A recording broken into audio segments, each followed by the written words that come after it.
Welcome to the Shifting with Marlee podcast. I'm Marlee. Thank you for joining me wherever you are. All that I ask of you, the listener, is to have an open mind and an open heart. And in return, I offer you myself. Today, we are going to continue a conversation I started back in episode 10 on new business paradigms. In episode 10, we talked about new business paradigms that are more compassionate and purpose-driven and that focused on helping people and the planet over money. And we met a small business owner that embodied that new paradigm. Today, I'm so excited to bring you a conversation about new business paradigms that encompass our intuition and honors each of our own unique energies. And in this way, redefines what success means for each of us. I'm so excited to welcome to this conversation Pavithra Banavar. Pavi is an intuitive mentor, human design expert, an energy healer, and an entrepreneur. She also has her own podcast called The Divine Rebel. Welcome, Pavi. Hi, Marlee. Thank you so much for having me on the podcast. I'm so excited for this conversation. Me too. I think it's definitely so needed. But before we get in, can you please tell people where they can find you and connect with you? Yeah, so I am over on Instagram at Flow in Shakti. So that's FLOW in Shakti, SHAKTI. And then obviously my podcast, The Divine Rebel. Great. So you are an entrepreneur and you have your own spiritual-based business. Can you share with us your journey to entrepreneurship and how you finally took the leap to starting your own business? Yeah, definitely. So I would say that I kind of had a roundabout journey to entrepreneurship. So I actually spent my 20s working with my brother in a construction company that we both owned. And so I kind of was like doing the entrepreneurship, like had a business with my brother, which was obviously like more corporate, more, I guess structured, if you will.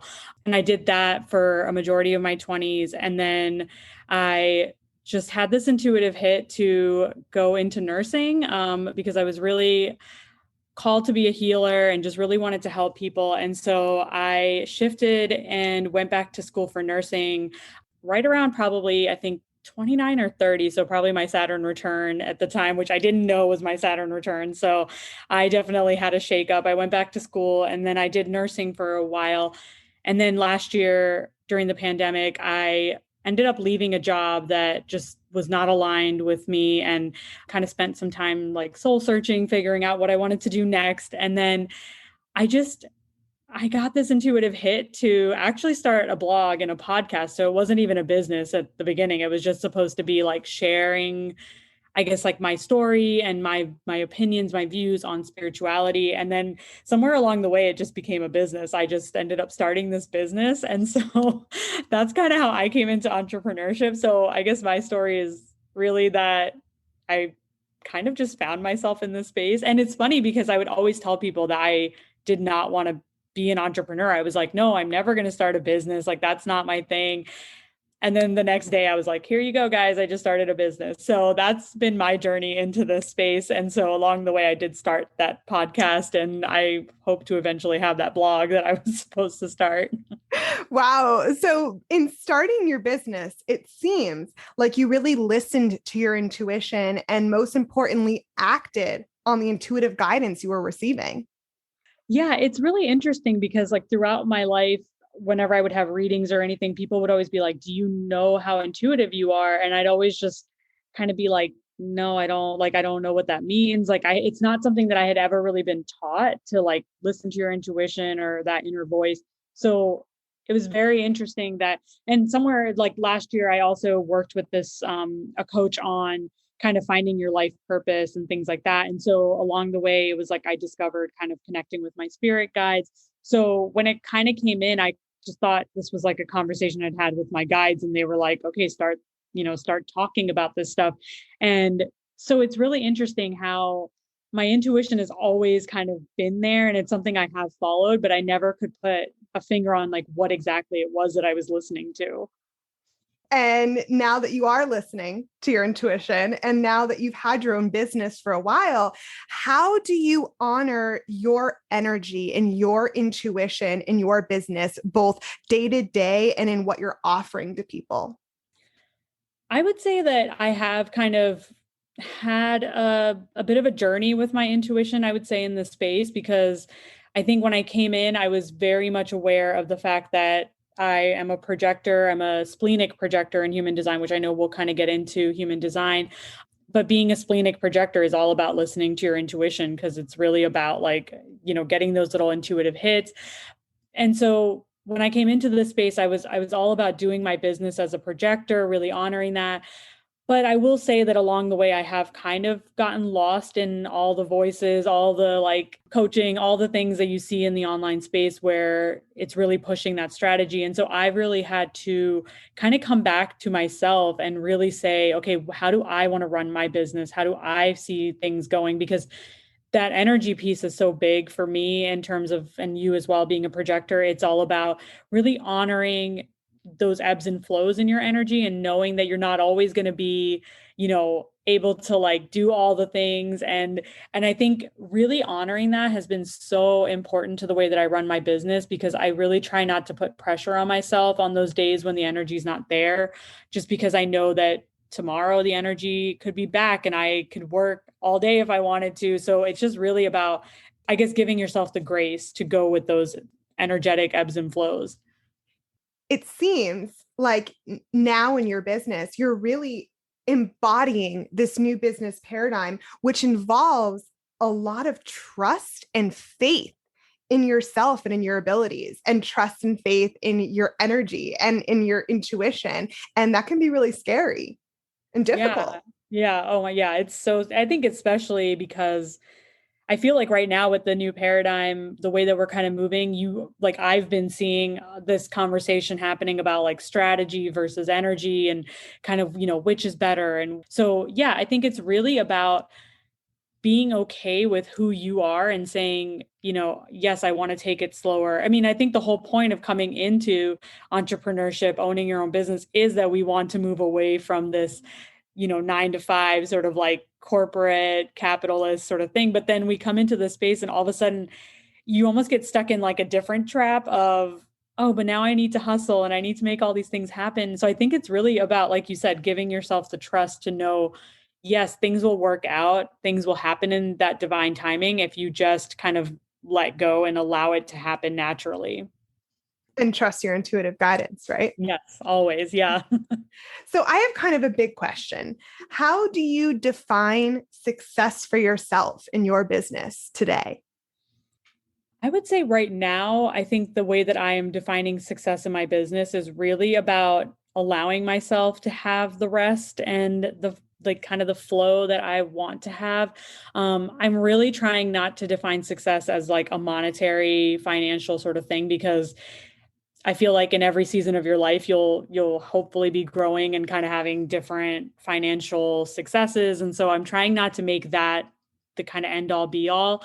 So for me, it really does look like kind of just giving myself the freedom to flow naturally. I mean, I feel like that's a lot of what I came into the space for, because just learning my own human design was really all about flow for me. And so I think that if I'm not allowing that, if I'm really trying to like restrict myself into, okay, we're going to sit here and work from 9 to 5 every day and kind of still have that structure, it doesn't really work for me, because most of the time I do allow myself a lot of time to just kind of relax and go for walks and just kind of like take it easy. And so I think really trying to restrict myself does not give me the success that I want, because then I just feel like, well, if I'm doing this, then I might as well just go get a corporate job where you would have more like, I guess, quote unquote security, right? Like you would just have like all those things, you would just be making the money. So I think for me, it's really about giving myself the grace to just like allow each day to flow as it naturally wants to.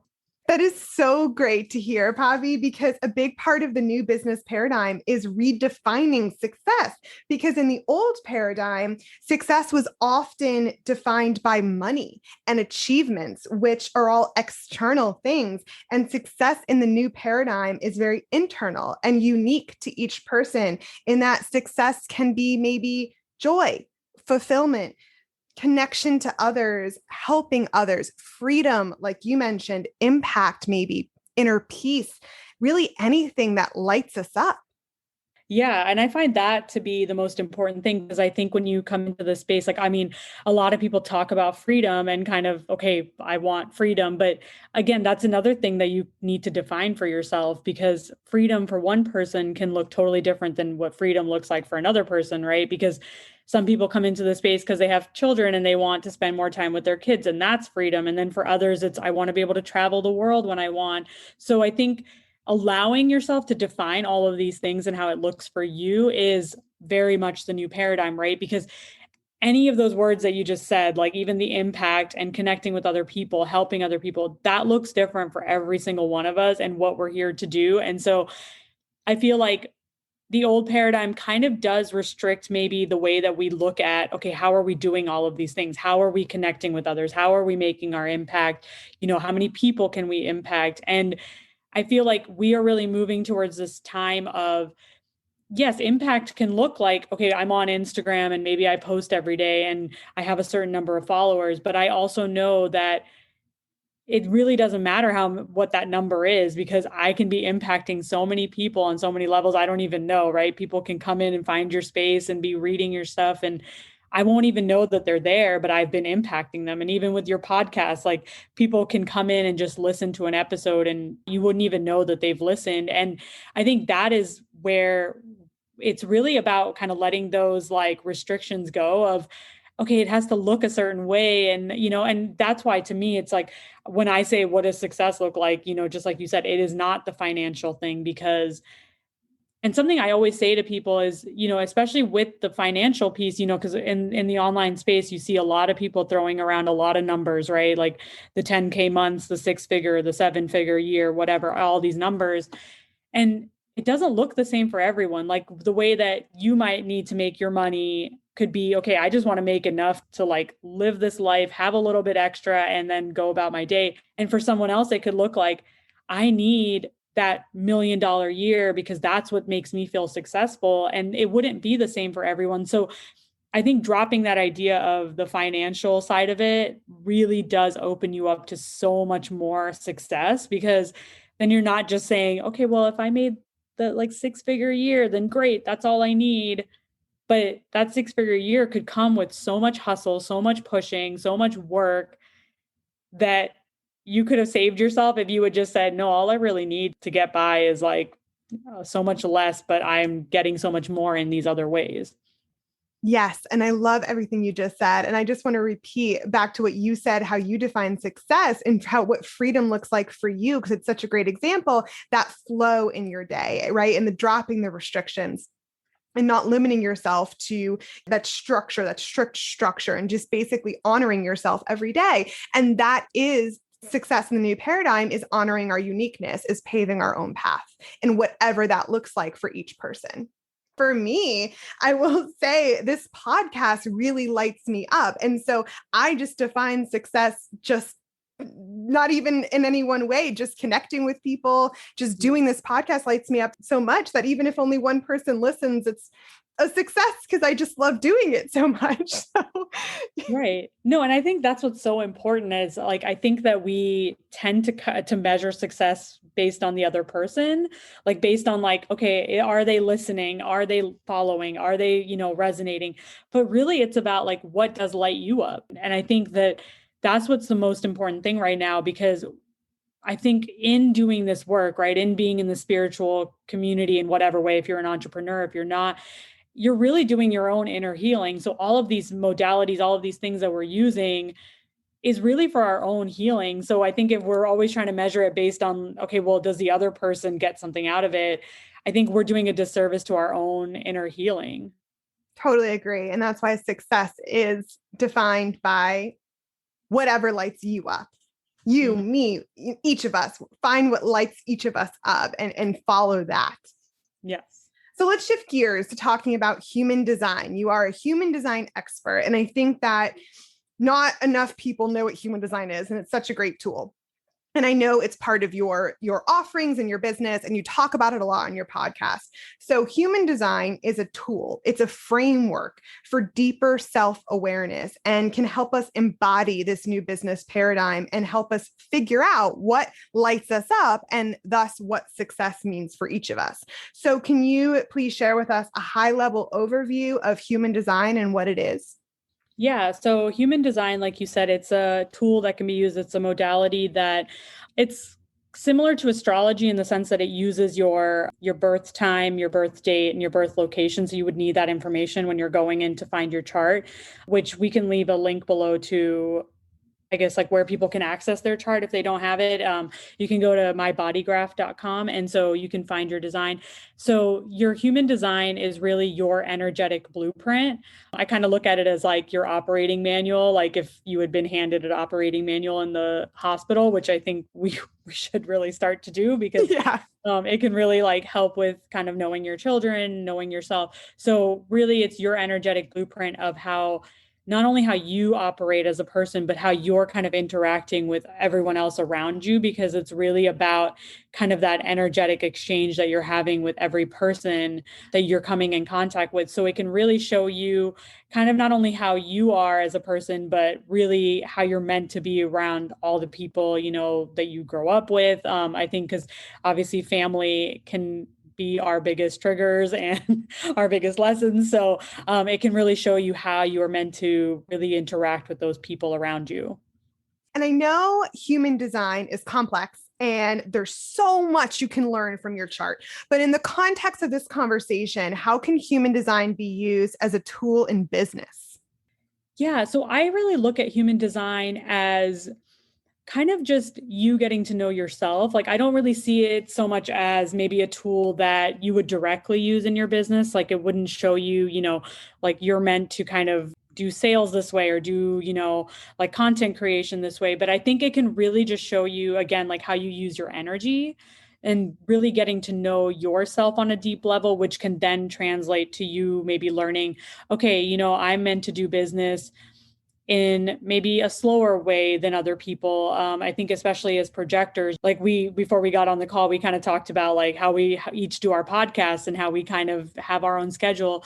And I think as projectors, that's so important for us to be honoring our own energy levels and saying, okay, you know what, maybe I don't show up every week at this time, but when the energy's there, when I have something to say, I show up and I share it. And I think, especially being projectors, we kind of have this like unique kind of way of using our energy. And even, I mean, I guess in terms of business, like human design does say the projectors are meant to only be working like 3 to 4 hours a day. And I think we're like the only ones that we've kind of been given that guideline of like, oh, okay, you're only meant to be working this way. But especially like if you're a non-energy being, the manifestors, projectors, and reflectors are all non-energy. And those are all types in human design. Yeah. Those are all things you can learn from your human design chart. Yeah, exactly. So you have your energy beings who have like their sacral defined, which I don't want to go too into it, but yeah, so the generators and manifesting generators, those are two different types who have their energy being, so they have like consistent energy all the time that they're using. And then you have your manifestors, projectors, and reflectors who are non-energy types, don't have that sacral. So we kind of tend to be more, we can take on other people's energy and use it if we need it. But for the most part, we are meant to just kind of not really overdo it. And I think that's something that you can use in your business is to say, okay, how do I feel today? Do I feel like I have the energy? Because, there's a lot of things as you go deeper into human design, but there's a lot of ways that you can work with it. I think in terms of how can you use it in your business is really if you know yourself, like we said, if you know the things that light you up, if you know the things that you really want to share and you can kind of know that about yourself, then I think all the rest of it just kind of falls into place, because it's really not about, okay, well, human design didn't teach me how to show up and, post on Instagram, but it did show me that, okay, I show up in a way that feels good to me. I talk about the things that I want to talk about. And then naturally people resonate with my message and they just come and they're like, oh, I don't know what led me here, but your energy something about your energy, I resonate with it, I want to be here. And that just comes from you really knowing yourself on a deeper level. And human design helped you know yourself on that deep level. Yes. Yeah. And I know human design can bring a lot of awareness to how we best function in a business environment, in that the little I know about it is it can give communication tips and whether we work best maybe alone or in a group. And those are all things that are really useful in business, because the more we know ourselves on a deep level and the more we know maybe our strengths and weaknesses, which are directly tied to our energy, the better we can function and the better we can direct our energy on a day-to-day basis. Yeah, definitely. So human design, so it can help you figure out like the best way that you're meant to make decisions. And so I think that is like one of the most useful things, because in human design, none of us are meant to make decisions from our mind, from our ego. So it's like everyone has like a part of the body that's like meant to help you make decisions. So like I said before, I have the splenic authority. And so for me, it's about like using my intuition.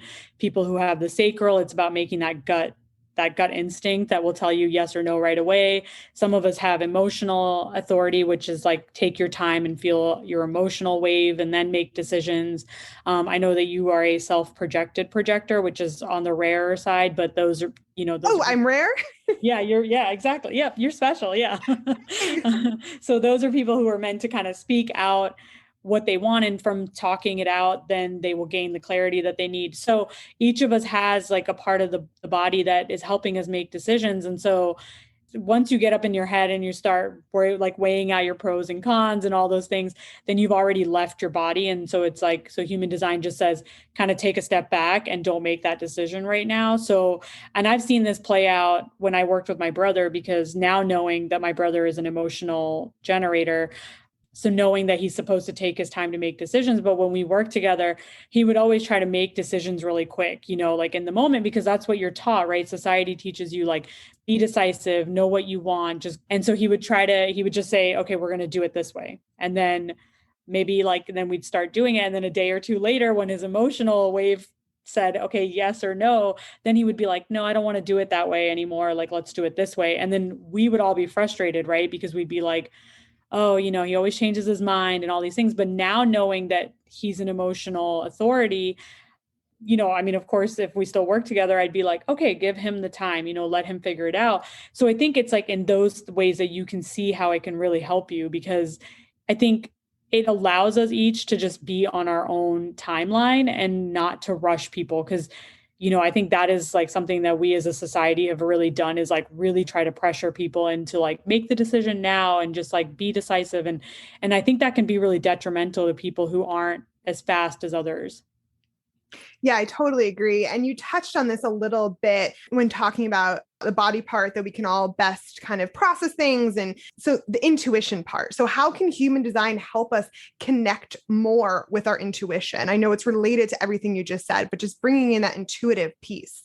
Yeah. So I think that, I mean, obviously, if you have your splenic authority, you're going to really be tuning into that intuition, because it really is like in the moment will tell you like, okay, do this or go this way, or, but I think for all of us, it's really about kind of just connecting back to who we are. I mean, we all have the intuition piece. I think in human design, there's different ways that we can kind of play with it in terms of like, if you have these centers defined or this authority. But I think at the end of the day, it's really about giving yourself the time to really go in and trust yourself and say, okay, I got this intuitive hit, or my sacral said yes to this right now. I think that really what it comes down to when we say, trusting your intuition, it's that trust piece, right? It's really about saying, okay, my intuition says to do this and I need to listen now. And I think that's the part that a lot of us kind of miss, is that trust, because we want to be able to explain how we got there. We want to be able to explain, okay, well, this is why I'm making this decision, and this is, going to then lead to this.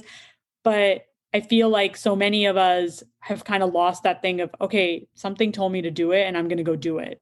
And I think that, when I look at like even sacral people who are meant to just do that yes or no, like in the moment, it's really about, can you trust that? And can you say, okay, my sacral said yes to this and I'm just going to go do it?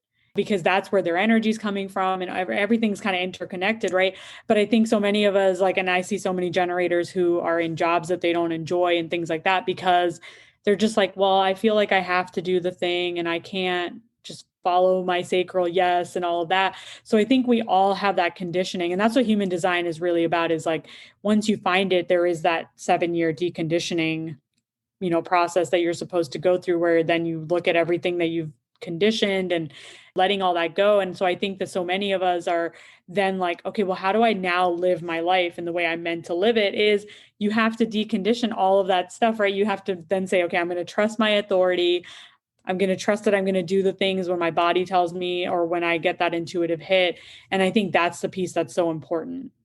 I agree. And I'll just share, I mean, the little I know about my chart, like you said, I'm a quote unquote self-projected projector. And what that means for my intuition is that I can connect best with my intuition when I'm talking out loud. So either to another person, using them as kind of a sounding board for things, or even recording myself and then like listening back. And I've always done that. But what human design gave me was really the freedom and the reassurance of that, if that makes sense, to continue doing that and to kind of lean more into that, right? To connect more with my intuition. And I know I wish I learned about human design sooner in life because it's just such a useful self-awareness tool. And I think a big part too of the new business paradigm is deepening our connection to our intuition and then bringing that intuitive guidance into our day-to-day lives and including into our jobs, whether you're an entrepreneur or not.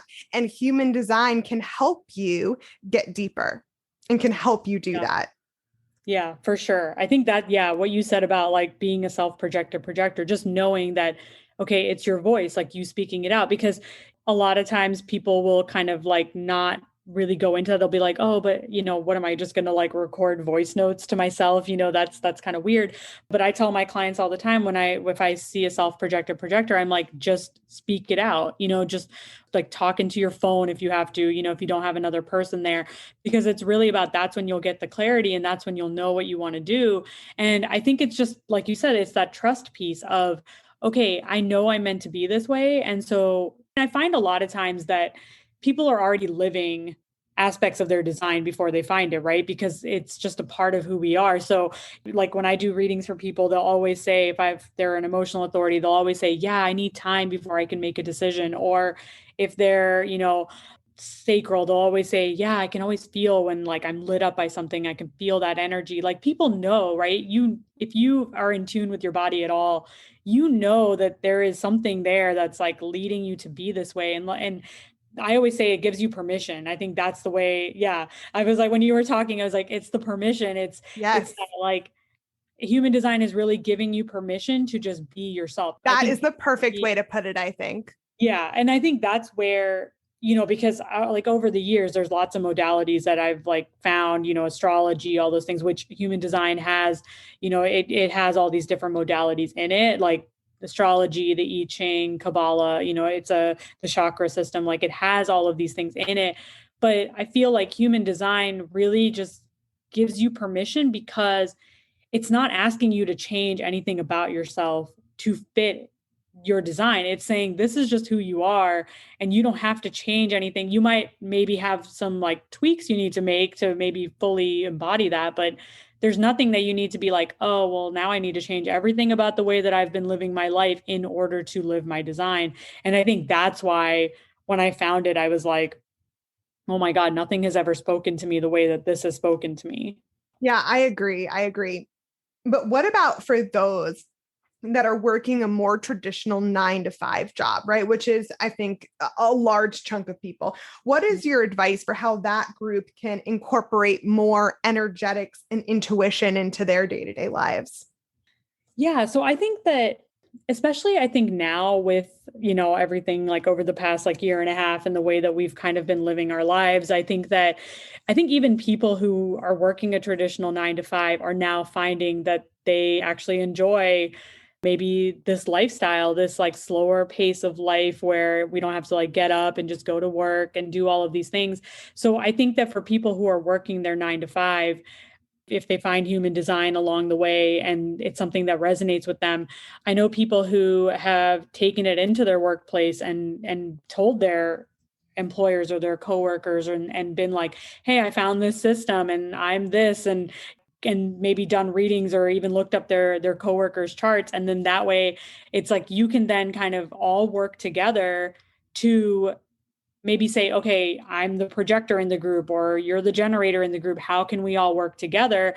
And I've heard this happen multiple times. And something that I was like thinking about was even taking it into like other, into workplaces, into like business and maybe helping teams. I know people kind of do this now, but like, maybe doing readings on an entire team and saying, okay, how do you all work well together? Because I think that astrology's been around, in the workplace for a long time, where I think people use it in their business. And human design, I actually think could really help teams work together in saying, okay, this is how we can collectively use our energy so that we're not all feeling like, okay, I'm burnt out. I don't understand what's happening and I'm trying to keep up with everyone else. You can just really acknowledge other people's energy. Yeah, I agree. And thinking about my own life, like I have a 9 to 5 job, I'm an environmental scientist. And I know one thing in my human design chart that I learned is that I can kind of conserve my energy and be the best me I can be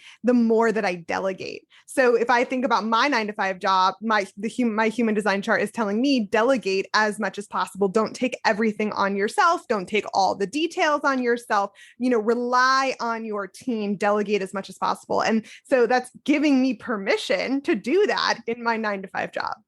Yeah. And I think that's so important because I mean, the 9 to 5 job isn't going to go away just because like so many people are moving towards entrepreneurship, right? Like we're still going to have that. But I think that really the new paradigm is moving towards this way of, okay, how can we all use our energy like in the right way, I guess? Because I mean, I know for myself, when I worked in the hospital as a nurse, I definitely found myself burnt out or just getting to a point where it was like, I didn't even know what was going on. Like I couldn't even put a word on, okay, why do I feel this way? Why does my energy feel this way? Because it was a lot different when I worked in an office setting, right? You're not like on your feet all day. You're not kind of running around doing all these things. But as a nurse and especially as a projector, it was really hard for me to kind of figure out why does my energy feel this way?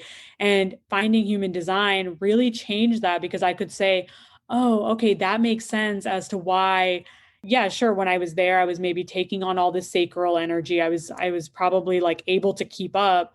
And then when I left, it was like I couldn't do anything like for the next day or whatever, however long I had off. And people always say like, "Oh, nurses have it great because you only work 3 days a week." But it's like, yeah, but if in those 12 hours you are like running at like maximum speed, you're going to need time to recover, right?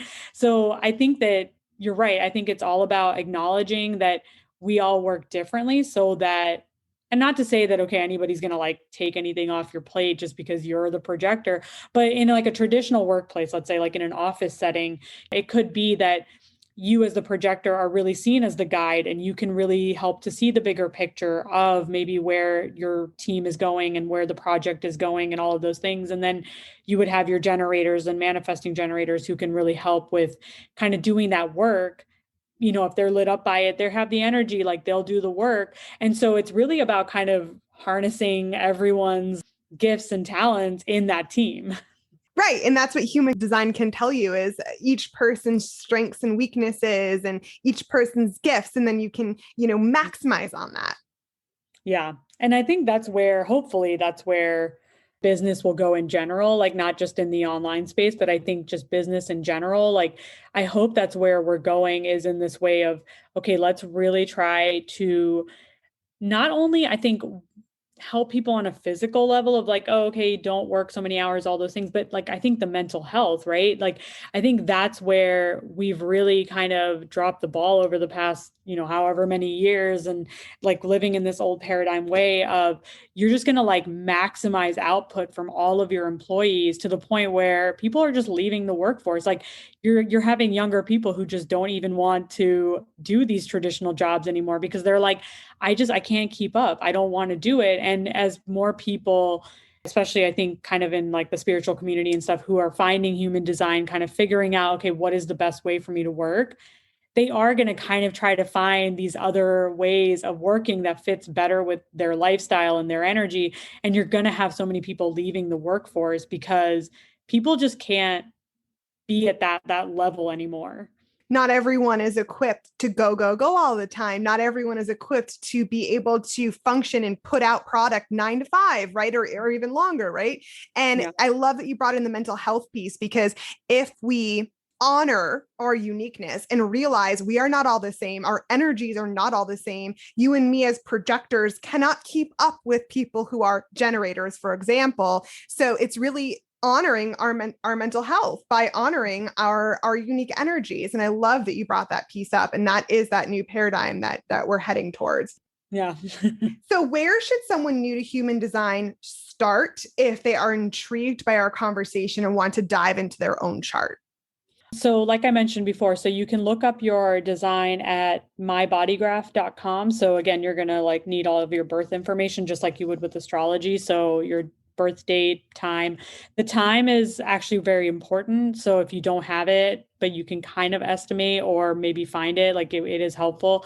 And then your birth location. And so I would say, really, if you want to dive into your own chart, I actually just recently stopped doing human design readings, but there are plenty of people out there who are doing readings, and there's lots of resources on Instagram where you can find out about human design and kind of the different pieces to kind of see like, okay, what is your type and your authority and all of those things. And so, yeah, I would say that's the best place to start. And there's obviously like books and things that people can read. And there's like a definitive book of human design that's written by the man who like downloaded the entire system back in the 80s. And he's written out like all the different aspects of it. So just to kind of like give you maybe a place to start with looking into your own design. But you would recommend working with a human design expert when you're starting out? Yeah, I mean, I would say it's definitely helpful to get a reading at first just because it is a lot. And when you first look at your chart, I mean, people are like, what is this? Because it's literally like shapes and lines and colors, and like you wouldn't know right off the top of your head like, oh, this is what it is. And so there's a lot of pieces that kind of need explanation. So I would definitely recommend getting a reading, or I know people who do like kind of PDF little readings on PDFs that they just send out. So there's lots of ways, but I would definitely say working with somebody on it because it's not something you would just readily understand, but also there is that like embodying piece to it and like kind of that deconditioning process that happens. So it's not just something where you find your design and you're like, okay, I'm good to go, like gonna go live my life as a projector or whatever. You kind of do need to work with it in order to release some of the conditioning that a lot of us have had, whether through family or society, all of those things over our lifetime. And so it really does take time to embody your design.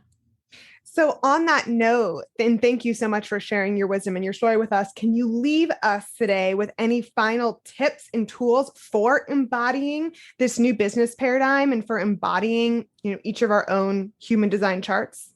I would say, really, I think, like we talked about before, I think it's really about kind of giving yourself the grace to really allow your energy to ebb and flow as it needs to. Because, I mean, I think the days of just continuous output are kind of gone. I think even in like regular business, I mean, the way that people, like I talk to so many friends who are talking about going back to their workplace and all this stuff.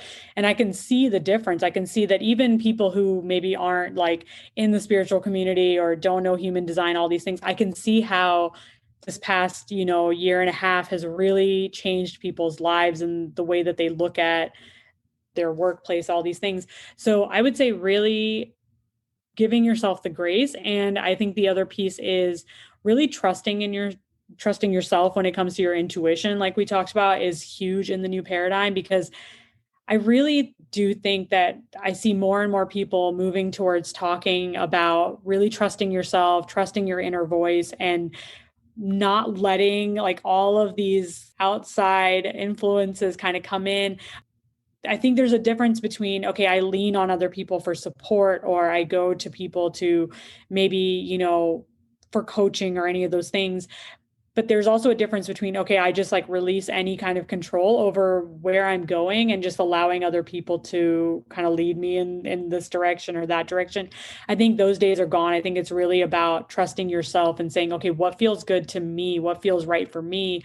Because that's really the only way that you're able to help other people, is if you're also grounded in your own truth and in the way that you really want to run your business and your life and all of those things. From this conversation today, I hope you now realize there is a new way to do business.